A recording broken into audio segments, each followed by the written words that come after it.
پوری دنیا میں اپنی انٹیلیجنس کی بنیاد پر شہرت پانے والی اسرائیلی انٹیلیجنس تنظیم موساد بھی اس وقت حیران رہ گئی جب سیٹرڈے کو مقامی وقت کے مطابق صبح 6:30 بجے غزہ سے حماس نے اسرائیل پر بھرپور حملہ کر دیا راکٹس کے ذریعے، اور اسرائیلی ٹیریٹری کو پھلانگتے ہوئے حماس کے سولجرز تیزی سے اسرائیلی علاقے کے اندر آ گئے۔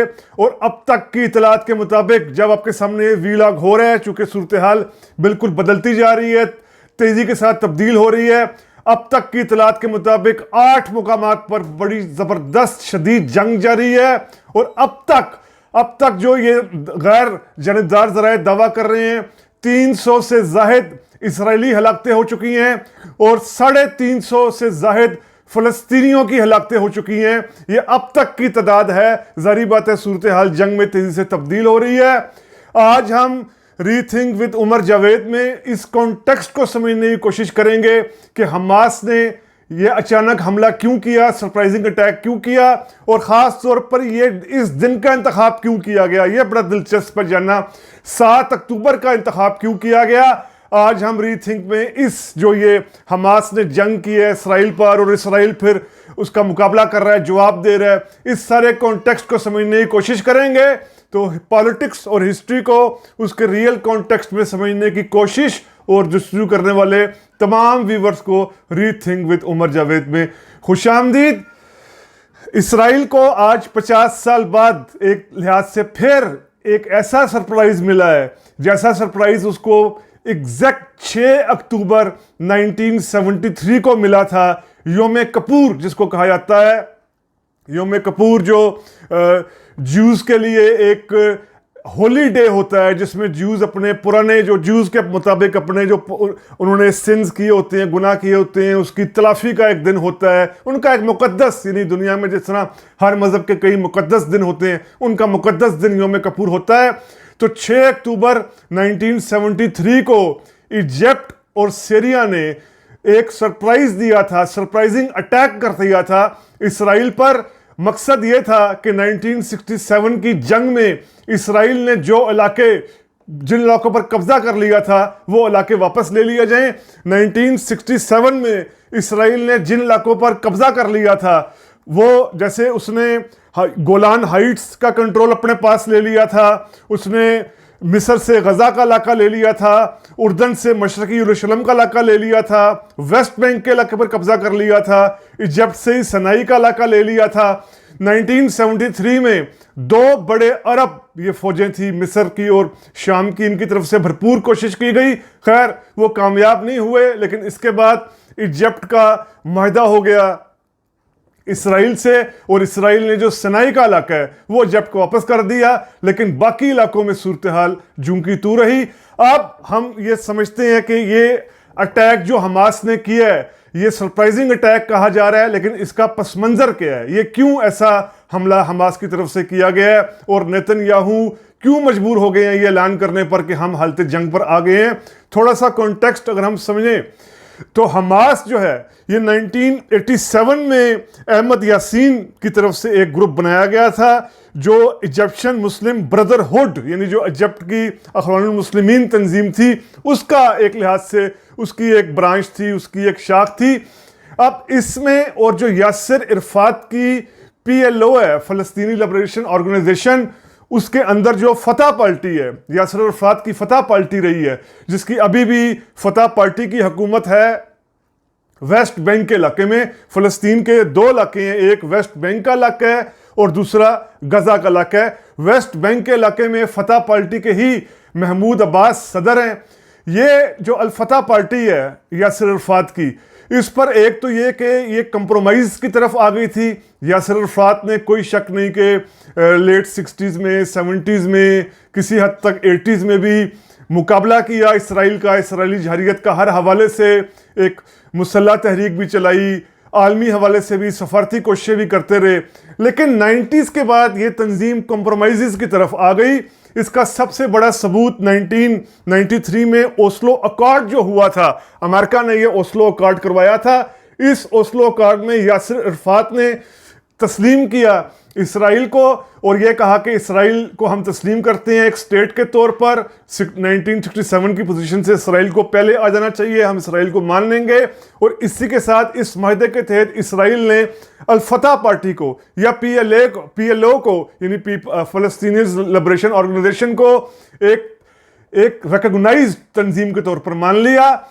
اور اس کے بعد پھر جو کئی ایسے فلسطینی مزاحمت کار تھے جو اس معاہدے سے خوش نہیں تھے, ان کو وہ ایسے آوازیں زور پکڑنا شروع ہو گئی, اور ایسی آوازوں میں پھر پرو جہادی اور اسلامک جو تھے, اسلامک شدت پسند تھے, اسلامک ایکسٹریمسٹ تھے, وہ بڑا مضبوط ہونا شروع ہو گئے. اور اس کے ساتھ ساتھ جو پی ایل او کے لیڈرز ہیں, ان میں یاسر عرفات بھی شامل ہیں. یاسر عرفات اور ان کے خاندان پر بھی کرپشن کے بہت زیادہ الزامات لگنے شروع ہو گئے. جو غیر جانبدار ذرائع تھے وہ یہ بتانا شروع ہو گئے کہ پی ایل او کے جو لیڈرز ہیں انکلوڈنگ یاسر عرفات کی فیملی, وہ بھی بہت زیادہ کرپشن اور جو یہ فلسطینیوں کے لیے فنڈز تھے ان کے ذریعے کافی کچھ انہوں نے باہر کے ملکوں میں ان کے اکاؤنٹس بھی, جائیدادیں بھی, اور کافی یعنی پی ایل او کے لیڈرز پر کرپشن کے الزامات بھی لگے. دوسری طرف کمپرومائز کے الزامات بھی لگے اسرائیل کے ساتھ اور پورے اس فلسطینی کاز کے ساتھ کمپرومائز کے لگے. تو یہ وہ دور تھا کہ حماس آہستہ آہستہ جو ایک اسلامک ایکسٹریمسٹ گروپ ہے, ایک پرو جہادی گروپ ہے, یہ مضبوط ہونا شروع ہو گیا.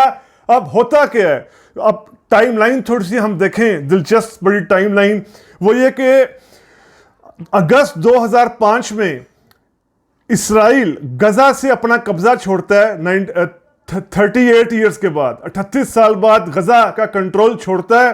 اور پھر 2006 میں الیکشن ہوتے ہیں فلسطین میں, ان میں غزہ میں جو میجورٹی ملتی ہے وہ حماس پارٹی کو ملتی ہے.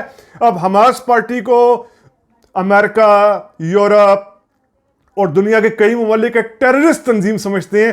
اس وجہ سے وہ حماس کا کنٹرول نہیں مانتے, حماس کی جیت کو تسلیم نہیں کرتے جو غزہ کے علاقے میں ہوئی ہے.